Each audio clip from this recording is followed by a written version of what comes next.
Alors, votre chef de file, Audrey Pulvar, a effectivement mis sur la table une mesure qui est probablement celle qui a été la plus retenue, tout candidat confondu, pendant cette campagne qui s'achève. Mesure d'ailleurs qu'Audrey Pulvar répète en boucle, c'est la gratuité des transports en commun.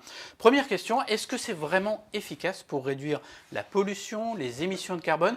Il y a des études qui existent et qui ne permettent pas d'affirmer de façon certaine qu'une telle solution va faire baisser sensiblement le recours à la voiture.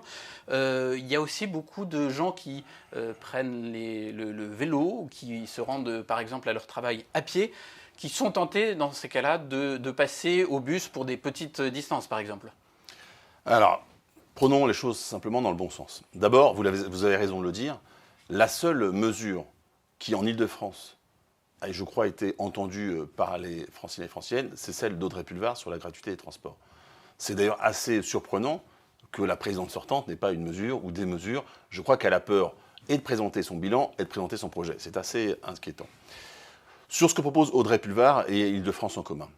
Aujourd'hui, il y a plusieurs millions de Français qui vivent déjà avec le régime de la gratuité.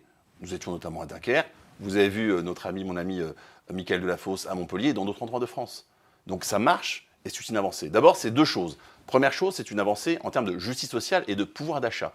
Ce sera plusieurs centaines d'euros redistribués aux Franciliens. Et je crois que dans le contexte actuel, où vous avez des familles qui s'interrogent sur payer le pass Navigo, la cantine, comment on vit, parce que c'est des familles qui sont parfois à 20-30 euros près à la fin du mois, c'est une vraie avancée sociale. Je crois qu'il faut le dire. Pouvoir d'achat, justice sociale, mais pollution je vais vous dire, effet de serre. Ça, c'est le premier point. Et je pense que c'est important de le rappeler, au moment, encore une fois, où nous sommes dans une grave crise économique. Deuxième élément, sur la question effectivement, de la protection, la question de la santé publique. C'est un élément de santé publique. À partir du moment où vous avez moins de voitures, et on sait tous aujourd'hui que beaucoup de Franciliens qui utilisent leur voiture, ce sont des trajets contraints.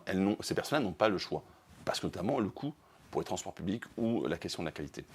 Nous allons faire, donc ça s'appelle un transfert. Bien sûr que vous aurez une réduction de la pollution. Les études le montrent. Quand vous avez moins de gens qui sont évidentes. Nous n'avons manifestement pas les mêmes études. Moi, celles que j'ai vues... Groupement des autorités régulatrices de transport. Celles que j'ai vues vont dans le bon sens. Et quand je discute avec les élus qui ont déjà mis en place la gratuité, je l'ai dit, c'est dans le bon sens, ça va dans le bon sens. Mais je crois que n'importe qui peut le comprendre. Aujourd'hui, les particules fines des véhicules polluent. Si vous en mettez moins sur la route, vous polluez moins. Ça me paraît assez simple. À condition qu'il y ait ce report-là. C'est ça que les études mettent en évidence. Et je crois que les Français et les Franciens le comprennent.